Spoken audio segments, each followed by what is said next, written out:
Okay, hi, so I'm gonna make this a little bit of a short video, but this video is mainly about university, and I want to talk about that for the reason that university was very different for me here than it was back home, for several reasons.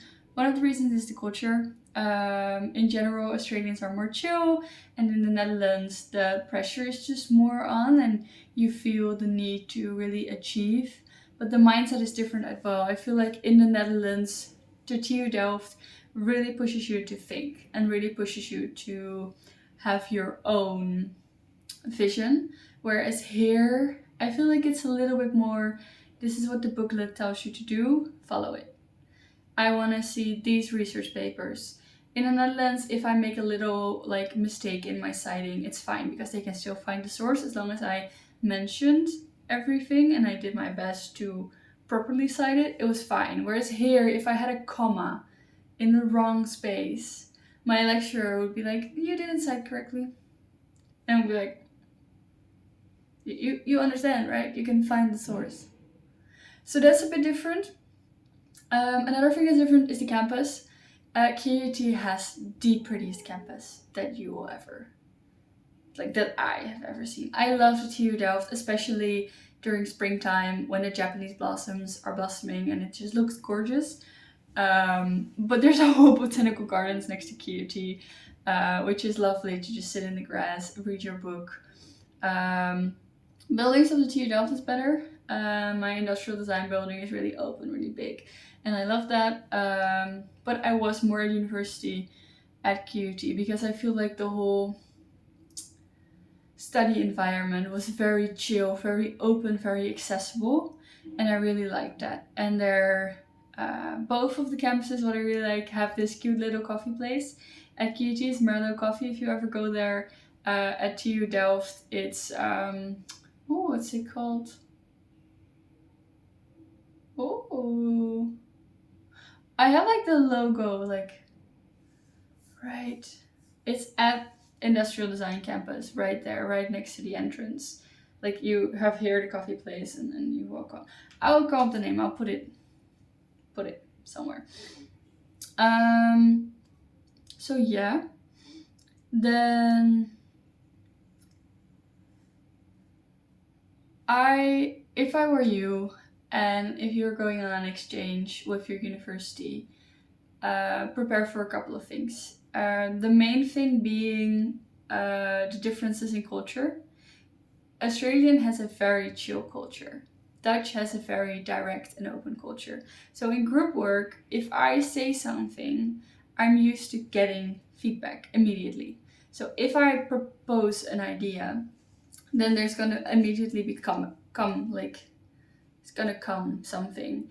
If I ask a question, then somebody responds to the question. Sometimes you need to push a little bit, but it's always gonna be there. Whereas in Australia, sometimes I asked for feedback, no feedback came. The next day, something in my assignment had changed. And like one of my group mates was like, "Yeah, I rewrote it because I thought this was better," without discussing it. So the discussion was not there. It was just something that happened. So what I really learned during this experience in the cultural difference is that sometimes you need to actively ask someone, read this, do you agree? Yes, no, no, why not? And then let them talk. Another thing that I personally really learned was I'm kind of a leader in most groups, and in the Netherlands that's something that comes natural. I know the way people communicate, I know how to do that, I know how to figure out what people's qualities are. But here it was more difficult, and I feel like I had less an overview of my teammates, and I feel like that's because they talk less as well. So what I learned is that I cannot control what people are talking about, but I can control the fact that they have a discussion. So like same with the feedback thing, what I did is I went to my team members and I was like, you two should talk about this piece because it needs improving and you both have a say in it.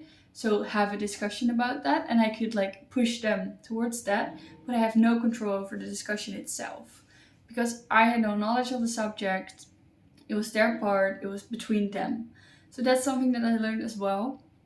Um, for me personally, I prefer TU Delft's method of designing and design wise, and I think that QUT could learn a lot from it. So if you're looking to go on an exchange and you are an industrial design student, I feel like the TU Delft has an amazing approach of handling industrial design, and I feel like they really push you to think, to become your own person, and to critically reflect on your ideas. But they're also really really in the real world. QUT's nickname is like a QUT University of the Real World. I do not really agree with that, because I feel like at the TU Delft I had more connections with the real world, and I felt like all my ideas were placed in a real world example. Whereas with QUT it was kind of a case study basis. I feel like QUT is really a more research university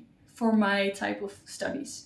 So I feel like with the marketing and the business courses that I did here, it was really research based, whereas in the TU Delft it is figure out your own opinions, figure out what is going on, and then find research that supports what you're saying.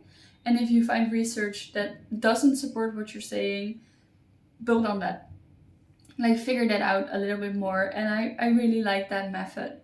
So if you're doubting between the two, if you have something with the one university or with the other, that's what I would look into.